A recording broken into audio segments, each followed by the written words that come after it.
Ibrahim Traore from Burkina Faso ने दुनिया में एक मिसाल कायम कर दी।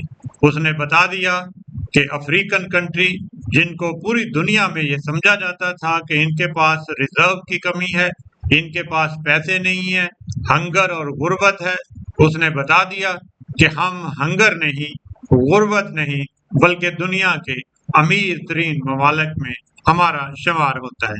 आइए पहले ये वीडियो देखते हैं और फिर हम इसका जायजा लेंगे कि उसने क्या कहा है और क्या दिलचस्प बातें की। I'm archiving every distortion. I am Ibrahim Traoré, and today I'm pulling off your masks. Yes, you heard correctly. I, whom you call a young military junta leader, whom you brand as a dangerous radical, whom you serve up as an anti-Western dictator, am now telling you the truth. And this time you cannot turn off your microphones. This time you cannot turn away your cameras. This time your editors cannot cut this speech. Because the world you monopolize no longer exists. Because millions will hear these words now, without passing through your filters, without being subjected to your distortions, without being muddied by your lies. I am 34 years old. Every day of my life, I grew up with your lies. As a child, I would watch Africa on television. Always the same images. Children with flies, dry lands, weapons, death. This is Africa, they told us. This is what Africa is. And we believed it. We were ashamed of ourselves. We were ashamed of our own lands, of our own people. But then I grew up. I read, I researched, I questioned, and I understood that the Africa you showed us wasn't real. The story you told us was a lie. The fate you imposed on us was a script you had written. For years, how have you portrayed Africa? How have you shown it? How have you sold it to your viewers? As if we were creatures who had no share of humanity. As if we were savages left outside of civilization. As if we were wretches waiting for you to save us. Every day, every hour, every minute, the same story plays on your screens. Hunger, war, disease, corruption, terror, chaos. These are the words that come to mind when Africa is mentioned. In your Africa dictionary, there are no other words. No hope, no success, no development, no resistance, no honor, no pride, no victory. So I ask you, New York Times, Washington Post, Guardian, Le Monde, have you ever made Africa's successes your headlines? How many times have you written about Rwanda's technology miracle? How many times have you shown Ethiopia's reforestation project? How many times have you praised Botswana's democratic success? How many times have you described Kenya's entrepreneurial ecosystem? No, because these don't fit your scenario. Your Africa cannot be successful. It cannot, because then how will you legitimize your exploitation? If it's not in need of help, how will you intervene? If it's not backward, how will you look down on it? Have you ever asked yourselves, has any editor sitting at their desk, any news director in a meeting, any columnist at their keyboard ever thought, why are the people of the world's richest lands poor? Here are the numbers for you, real numbers. Africa owns 70% of the world's cobalt reserves. Your cell phone, your computer, your electric car won't work without cobalt. This cobalt comes from Congo, but Congolese can't afford cell phones. Africa owns 90% of the world's platinum reserves. Catalytic converters, electronic devices, medical implants, they all need platinum. This platinum comes from South Africa, but South Africans are crushed by unemployment. Africa provides 30% of the world's gold production. Mali, Burkina Faso, Ghana, Tanzania. Gold flows like rivers from our lands, but our people swim in poverty. Africa supplies 65% of the world's diamond production.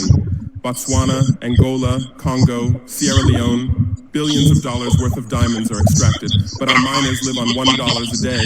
Africa owns 35% of the world's uranium reserves. Niger, Namibia, South Africa. Nuclear plants run on our uranium. Paris lights burn with our uranium, but our villages have no electricity. And you still ask, why is Africa poor? No, the right question is, how is Africa kept poor while being so rich? Here's your answer. Colonialism didn't end. It changed shape. You used to come and occupy our lands. Now you come and establish companies. You used to take by force. Now you make agreements. You used to rule with the whip. Now you rule with credit. Let me give you concrete examples. With numbers, names, dates, but you'll never write about these. Glencore, Swiss-based mining giant, extracting cobalt in Congo. 2022 revenue, $256 billion. A tax paid to Congo, $500 million. That's 0.2%. Is this justice? Rio Tinto, British-Australian mining giant, extracting bauxite in Guinea, 20 million tons annually. What's left for Guinea? Environmental pollution and cancer. Total Energies, French oil giant, extracting oil in Angola, Nigeria, Congo. 2022, profit, $36 billion investment in Africa, dirty pipelines, Anglo-American, founded in South Africa but now in London. Diamonds, platinum, iron, taking everything. What it left in South Africa, 6 million unemployed miners. And these are just the tip of the iceberg. What about the invisible, the secret deals, the offshore accounts, the transfer pricing tricks? Every year, $88 billion in illegal money flows out of Africa. Who writes about this? Every year, $45 billion in aid comes to Africa. Everyone writes about this, but no one says Africa is not the continent receiving aid, it's the continent giving aid. While you zoom your cameras on swollen bellies, there is a huge system working silently in the background. Every day, tons of gold, diamonds, cobalt, uranium, oil leave our land. But how? Here is the system. Step 1, create corruption, bribe our leaders, open offshore accounts, promise them a life of luxury, send their children to your schools. Step 2, make deals, get 50-year, 99-year concessions, ask for tax exemptions, be exempt from environmental rules, ignore labor rights. Step 3, control the infrastructure, take over ports, airports, railways, but only from the mine to the harbor. Don't build roads to the villages. Don't bring electricity to schools. Step 4, provide security. Set up private security companies. Arm them. Declare protesting. Step 5, silence the media. Buy local journalists. Suppress opposing voices. Serve internal unrest news to international media. And this is how the system works. It's been working like this for 100 years, and you don't see this system. You don't want to see it, because you're part of the system too. Who are the biggest advertisers of New York Times, CNN, BBC, oil companies, mining companies, arms companies, pharmaceutical cartels, the companies that exploit Africa? You live on their money, you defend their interests, and what I'm about to tell you might cost me my life, but it's no longer time to be silent. France's system in Africa is the CFA franc. 14 African countries still use French colonial currency. 50% of these countries' central bank reserves sit in the French treasury. France applies negative interest to this money, so we pay France to use our own money. Through this system, France transfers $500 billion worth of resources from Africa every year. Does anyone write about this? No. But when France gives Africa 10 billion euros in aid, it makes headlines. Britain's system is more sophisticated. London is the world's money laundering center. City of London, offshore paradise. Every penny stolen from Africa passes through London. Jersey, Guernsey, Cayman Islands, Virgin Islands, all under British control. Africa's wealth hides there. America's system is AFRICOM, Africa Command, 46 military bases on the continent. Official purpose, security. Real purpose, resource control. Drones in our airspace every day, listening devices everywhere. They say fighting terrorism, but it's not terrorists. It's people's leaders who are targeted. China is the new player, says win-win, builds infrastructure, gives credit, but in exchange for what? 99-year port concessions, mining rights, agricultural lands, debt trap diplomacy, ask Sri Lanka, ask Zambia, and you write about none of this. Why? Because you're not free press. You're corporate press. Your bosses are billionaires. Jeff Bezos bought Washington Post. Why? For love of journalism?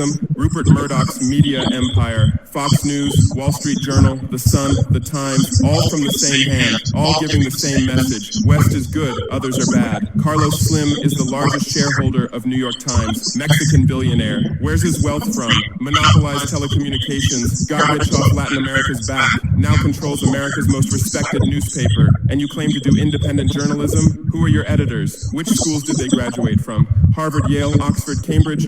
Always the same elite schools, always the same worldview, always the same prejudices. How are your reporters selected? How many languages does your Africa correspondent speak? French, English, that's all. Swahili, Hausa, Yoruba, Amharic, they don't know. They can't talk to the people. Your sources are always the same. Western diplomats, NGOs, experts, and then you come and lecture us. They killed Patrice Lumumba, January 12th, 1961. CIA agent Larry Devlin confessed. Belgian mercenaries executed. They dissolved his body in acid, took his teeth as souvenirs. In 2022, that tooth was returned from Belgium to his family after 61 years. And what did you say then? Chaos in Congo. You didn't ask about the killers. You didn't investigate CIA documents. You didn't write about Belgium's crime. They killed Thomas Sankara, October 15th, 1987. My hero, Africa's hope. Vaccinated 2.5 million children against measles and meningitis. Planted 10 million trees. Raised literacy rate from 13% to 73%. Gave equal rights to women. Banned FGM. Ended corruption. Sold Mercedes cars. Used Renault 5. Rejected IMF and World Bank.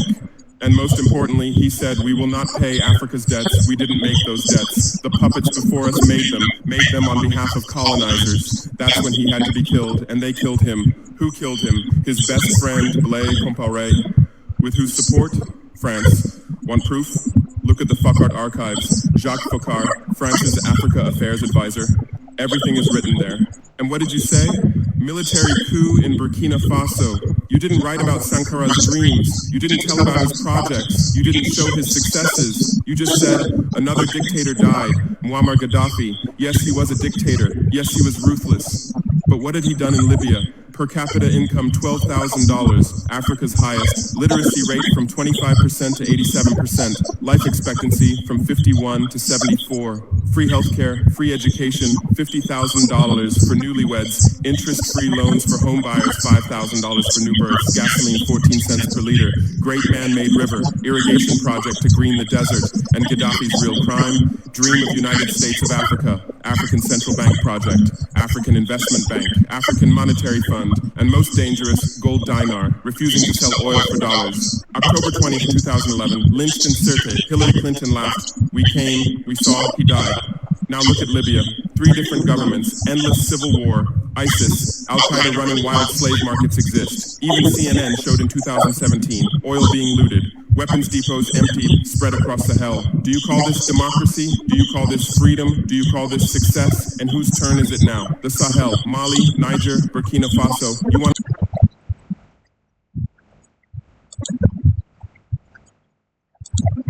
Operation Barkhane, France's Sahel Adventure, 2013-2022. Official purpose, fighting terrorism. Real purpose, resource control, 5 to 100 French soldiers. €1 billion annual budget. What's the result? 2013, 500 terrorists in Mali. 2022, 5,000 plus terrorists in Sahel. Tenfold increase. What kind of success is this? But what were French soldiers doing? Protecting Niger's uranium mines for Areva, Orano, securing oil pipelines for total controlling ports and railways for Bolloré, and fighting terrorism? No, the opposite. Terrorists couldn't come within 50 kilometers of French soldiers, but they could easily burn our villages. Why? Because chaos served their purposes. If there's chaos, they could stay for security reasons. MINUSMA, UN peacekeeping force. In Mali, 15,000 soldiers, 1.2 billion annual budget. 10 years, result, 300 plus. UN soldiers died. Thousands of civilians died. Terror didn't decrease, it increased. And now you say Wagner is dangerous. Russians are taking over Africa. Wagner came, 1,000 soldiers. What happened in 6 months? Terrorists fled, villages are safe, mines are working, people are at peace. What's the difference? Wagner is an ally we invited. France is an occupier who came by force. Wagner follows the agreement. France blackmails, Wagner brings results. France produces excuses, but you don't write the truth. You say Russian mercenaries. Well, what is French Légion étrangère? Aren't they mercenaries? What is American Blackwater Academy? What is British G4S? What is Israeli Black Cube? They are security companies. Wagner is a threat. Why? Because Wagner isn't yours. And the terrorism issue? Who created this terror? Who founded Al-Qaeda? 1980s, Afghanistan, CIA, Pakistan ISI, Saudi money, against Soviets. Bin Laden was CIA's man. You called them freedom fighters. Who supported Taliban? Again, you. Heroic mujahideen against Soviet occupation. You gave weapons, gave money, gave training, then you lost control. How was ISIS born? 2003, Iraq invasion. You toppled Saddam. You disbanded the army. You banned Ba'ath Party. You tortured in Abu Ghraib, and those people became ISIS. Then Syria. You said Assad must go. You said moderate rebels. You gave weapons. Those weapons went to ISIS, went to al-Nusra. You destroyed Libya. Who looted Gaddafi's weapon depots? Where did those weapons go? To Mali, to Niger, to Burkina Faso, to Nigeria, to Chad? Who strengthened Boko Haram? In 2009, Nigerian police killed their leader, Mohammed Yusuf. Extrajudicial execution. What did you say? Nothing. Where were your human rights organizations? Silent. Then revenge started. Boko Haram radicalized. But where did they find weapons? From Libya, that you destroyed. And now you come to lecture us about fighting terrorism. You're helping us clean up the monsters you created? No, we've seen the game now. Terror is your Trojan horse. You come with the excuse of terror, you stay, you exploit. But it's over now. We'll provide our own security, we'll fight with our own methods, and we'll win. Because we are the children of this land. We know this land. We know these people. We can distinguish terrorist from villager. We don't fight from drones, from satellites, from 10,000 kilometers away like you.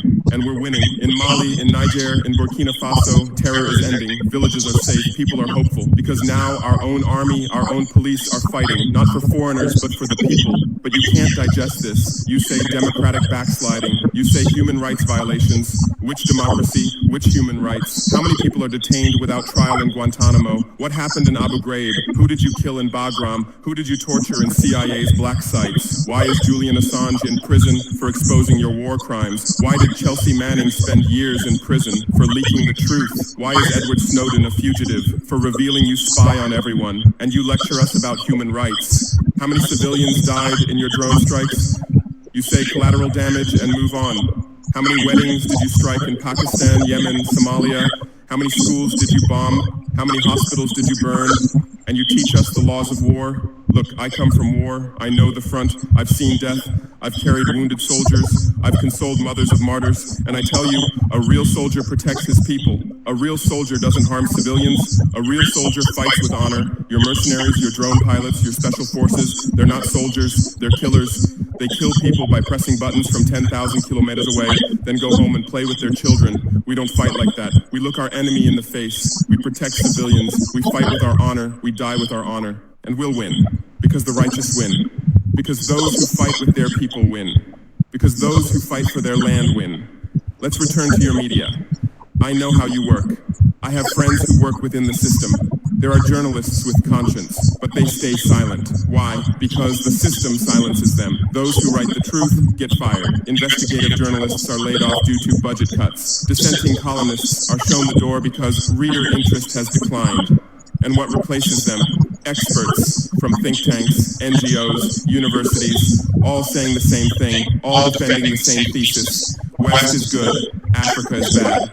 So who are these experts? Where do they get their funding? National Endowment for Democracy, NED, American Democracy Exporter, CIA's legal arm, has fingers everywhere, funds opposition, directs media, creates civil society. Open Society Foundations, George Soros' organization, says open society, but open for whom? Open to what? Open to exploitation, open to intervention, open to manipulation. Ford Foundation, Rockefeller Foundation, Bill and Melinda Gates Foundation, all in Africa, doing aid. But what do they get in return? Control, data, influence, and your media is their trumpet. You headline Gates is saving Africa, but you don't say how many African children were paralyzed by Gates' vaccine trials, how many farmers committed suicide because of Monsanto seeds. Your masters at storytelling, but always the same story. White savior. Remember Live Aid? 1985. We Are the World, charity concert for Africa, millions raised. What came to Africa? Corruption increased, dependency increased, but it was a great story for you. Bob Geldof became a hero. Musicians looked conscientious. Viewers felt good about themselves. Africa remained hungry. Remember Kony 2012? Viral video. Stop Joseph Kony, 100 million views. Result, Kony is still free, but the video maker got rich.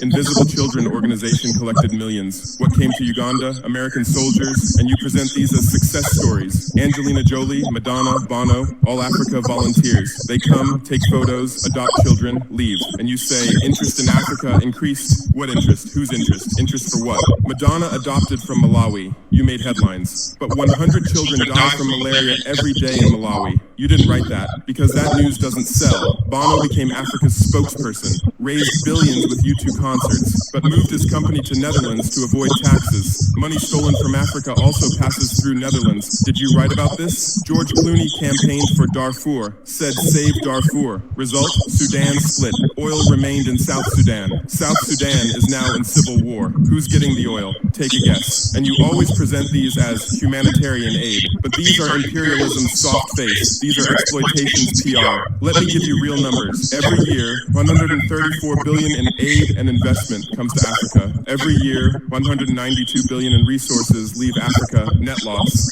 $58 billion every year. But you only write about the incoming $134 billion. You don't write about the outgoing $192 billion. Why? Because then people will ask, why does Africa need aid? Illicit financial flows, 88.6 billion year multinational corporations profit transfers, 48.2 billion year debt interest, 17 billion year brain drain cost, 13.8 billion year climate change cost, 10.6 billion year illegal logging, 17 billion year illegal fishing, 1.3 billion year total, $192 plus billion every year. This much resource leaves Africa every year. But what are your headlines? EU announces 20 billion euro aid package for Africa. China gives Africa $60 billion in credit. America grants Africa $8 billion.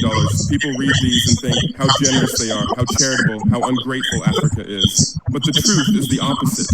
Africa is financing your standard of living. Africa is subsidizing your prosperity. Africa is making your technology possible. The cobalt in your iPhone from Congo, the lithium in your Tesla from Zimbabwe, the tantalum in your computer from Rwanda, your jewelry from Botswana, your chocolate from Ivory Coast, your coffee from Ethiopia, your oil from Nigeria, your uranium from Niger. And what do we get in return? Debt, poverty, humiliation. But enough. This game will end now because we've awakened. Our youth are sharing the truth on social media. Bar France out hashtag used 100 million times. Africa is bleeding 50 million. On Stop Exploiting Africa, 75 million. And what are you doing? You say Russian bots. You say Chinese propaganda. You say disinformation. No. These are real voices of real Africans. This is real anger. This is real awakening. There are millions of youth on TikTok, videos celebrating French soldiers leaving, images applauding Wagner's arrival, content explaining the truth on Twitter, Instagram, Facebook, the same voice everywhere. Enough, and you're panicking because you're losing control. You're losing the narrative. You're losing the monopoly. You established fact-checking organizations. Africa Check, AFP Fact Check. Who funds these? Facebook, Google, Bill Gates, the same system again. What are you checking? Whose facts are you defending? We say France exploits $500 billion a year. You say false, only $440 billion. As if that changes the situation. As if $440 billion is little. We say Wagner has been successful. You say Wagner violates human rights. Well, what were French soldiers doing? Bombing Fulani villages, arming Dogon militias, accidentally striking weddings. Your hypocrisy is so obvious that no one believes you anymore. Remember what Anderson Cooper said on CNN? Democracy is declining in Africa. Which democracy, Anderson? Your democracy? America's democracy? Your Capitol riot, January 6, 2021. You said, attack on democracy. 5 people died. Our Sankara assassination, October 15, 1987. You said, internal matter. 1 person died, but that person was the hope of 20 million people. In your elections, corporations fund candidates. Lobbyists write laws. You call our elections rigged. In your country, police kill blacks. George Floyd, Breonna Taylor, Ahmaud Arbery. You lecture us about police violence. On BBC, Kasia Madera presents Africa News. Polish origin. How many years has she lived in Africa? How many African languages does she speak? But every day she speaks as an Africa expert. Africa is like this. Africa is like that. On France 24, cameramen, editors, producers, most are French. Even Africa correspondents are mostly French, and they do objective journalism. Even Al Jazeera, Qatar funds it. What business does Qatar have in Sahel? But every day they report Sahel crisis. Whose crisis are they telling? Deutsche Welle, Voice of America, RFI, all state media, all propaganda tools, but they play the role of independent media, and our local media, most are sold out, most are cowards, most are dependent. Lepay's newspaper in Burkina Faso, who's the editor? Where did he get his education? Where does he get his funding? Who are his advertisers? We know the answers, all tied to the same system, all serving the same master. But a new generation is coming. Bloggers, YouTubers, podcasters, they have no masters, they have no fears. James Coco, Nathalie Yam, Kemi Seba, they have millions of followers, they tell the truth, they expose the system, and you label them as extremists. You try to shut down their Twitter, you restrict their YouTube. but in vain. Truth cannot be stopped. You close one channel, 10 open. You silence one voice, 1,000 rise. Here's my final message to you. Your lies are ending. Your empire is collapsing. Your monopoly is breaking. And what's replacing it? Truth, justice, freedom. Africa is no longer your story. Africa is writing its own story, filming with its own camera, telling in its own language. And in this story, you're not heroes, not saviors, not benefactors. In this story, you're the guilty ones, colonizers, liars, thieves. But you still have a chance. You can still change. You can still stand on the right side. There are journalists with conscience among you. I know. I recognize them. We talk. I call out to them. Gather your courage. Write the truth. Rebel against the system. You might get fired. You might become unemployed. You might be threatened. But you'll be on the right side of history. You'll look at your children's faces without shame. Your conscience will sleep peacefully. And Africa won't forget you. Africa remembers its friends and its enemies. Be like Edward Snowden. Be like Julian Assange. Be like Daniel Ellsberg. Stand with the truth. Or continue with your lies. Continue with your blindness. Continue with your complicity. But know that your end is coming. Your viewers are decreasing. Your credibility is eroding. Your power is depleting. The new generation doesn't believe you. The new generation doesn't listen to you. The new generation rejects you. And that new generation in Africa is 600 million people. 60% under 25 years old. Educated, connected, angry. They are my army. They are my weapon. They are my victory. And with them, we're building a new world. A world without lies, without exploitation, without humiliation. In this world, Africa will be free. Africa will be strong. Africa will be a leader. And you? You'll remain just as a bad memory, a shameful footnote, a cautionary example. Future generations will read in history books. At the beginning of the 21st century, there were some media organizations. They lied, they served exploitation. Then Africa awakened and they disappeared. That's your end. Inevitable, unchangeable, certain. I am Ibrahim Traoré, not Burkina Faso's leader, but its servant. Not Africa's dictator, but its child. And not your nightmare, but your mirror. Look well at this mirror. See yourself, see your lies, your hypocrisy, your crimes, and prepare, because Judgment Day is coming. Africa is awakening. The world is changing. Justice is manifesting. And you'll just watch. You won't be able to do anything else. Because history is on the side of the people. Truth is on the side of the oppressed. God is on the side of those who persevere. And we persevered. We persevered for 500 years. Now it's time for victory. Your lies are finished. Your masks have fallen. Your game has ended. Africa is free. Africa is strong. Africa is victorious forever. कहती मैं अंदर ठीक हूँ खोल दो gutter और पानी मेरे अंदर गंदा और जी सर, आप खुद फैसला कीजिए कि दुनिया में सबसे बड़ा मसला क्या है, यानी मुनाफिकत। पूरी दुनिया मुनाफिकत से भरी हुई है और मुनाफिकत हमारे माशरे का, हमारे कोलीग्स में देख लें, हमारे मुल्क में देख लें, हमारी सोसाइटी में देख लें या इंटरनेशनली देख लें, दुनिया का सबसे बड़ा मसला है। बहुत शुक्रिया।